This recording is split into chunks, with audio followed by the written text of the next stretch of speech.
வேலூர் அருகே உள்ள திருப்பார்கடல் பகுதியில் சிவன், விஷ்ணு இருவரும் ஒரே இடத்தில் அருளும் அதிசய தலம் உள்ளது.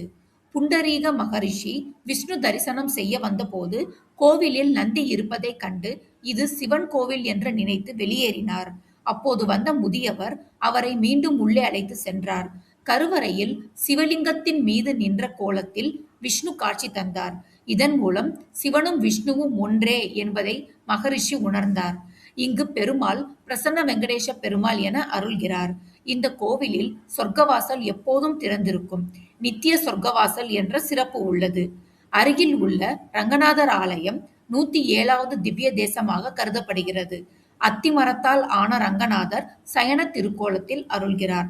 இந்த தலத்தில் தரிசனம் செய்தால் பாவங்கள் நீங்கி நற்பலன் கிடைக்கும் என்று நம்பிக்கை உண்டு. இது போன்ற ஆன்மீக தகவல்கள் மேலும் அறிய சேனலை லைக் பண்ணுங்க, ஷேர் பண்ணுங்க, சப்ஸ்கிரைப் பண்ணுங்க.